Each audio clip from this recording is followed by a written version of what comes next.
Hi, it's Natalie from VidVersity, and I just thought I'd explain the story behind VidVersity.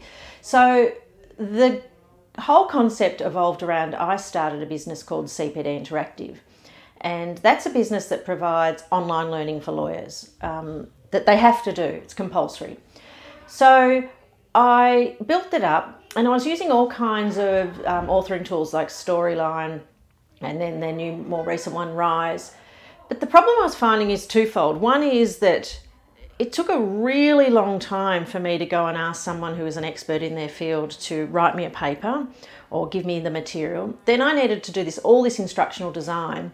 Then I needed to build it and make it available. And the problems I had was, A, that's a time-consuming process.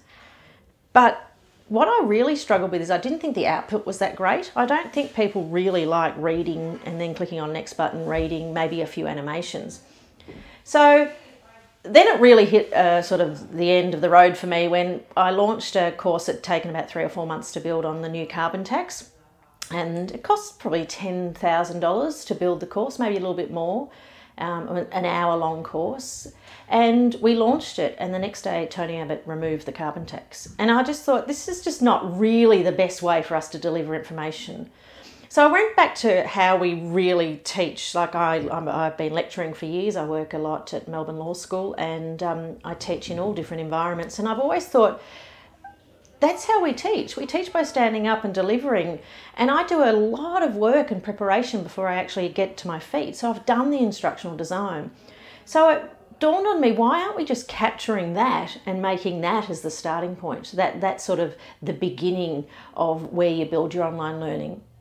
So I went looking around the world. I even went to Las Vegas to a conference, DevLearn, and I went looking for something to do, a software that would do that. And I just couldn't find anywhere. So having sort of an IT background myself, I then went about building a bit of a platform that allowed me to do a couple of things. One is create video. So I wanted to be able to create video easily. So I wanted to do it with my phone. I thought we don't always need high quality production. Sometimes it's just enough to have the content. We need to be able to hear it and see it is the two important things. And started filming people who are presenting these amazing lectures. And then I realized delivering an hour of something is not enough. I needed to do more to it. So I needed to sort of break it down into small micro learning chunks, really, chapters, for two reasons. One, that's a nicer way to go through. And secondly, when you come back, you can go to the part you're particularly interested in. So I needed something that edited. Then I wanted the ability to add questions. Then I thought, well, what if someone makes reference to something? They might say, look, this is great talk and TED Talk. I wanted to be able to stop the video and actually go and see that TED Talk.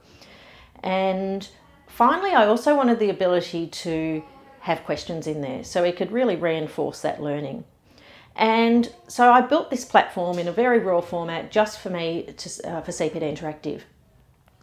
I then bumped into an old colleague of mine, Simon Quirk, who I went to law school with, who was looking to do some online learning. And he came to me because he said he'd got a quote and it was about $250,000. And he said, I can't believe it's really that expensive. And I said, yeah, and I told him my whole story and I told him what I was working on. And that's the genesis of VidVersity. He said, let's commercialise it. I am sure there's other people who want that. So now the whole concept is capture the person who's presenting, make it really easy for them or someone who's actually never built online learning, and make it easy and fast and cheap and accessible to deliver something really meaningful. So the real bottom line of VidVersity is to democratise the creation of online learning, to make it something that anyone can really easily make something online and deliver it in a meaningful way.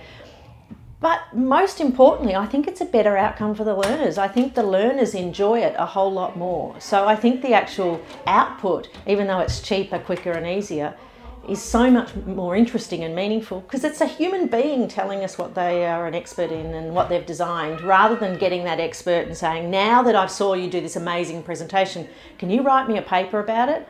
So that's what VidVersity is. It's an opportunity to make online learning easily but engaging at the same time.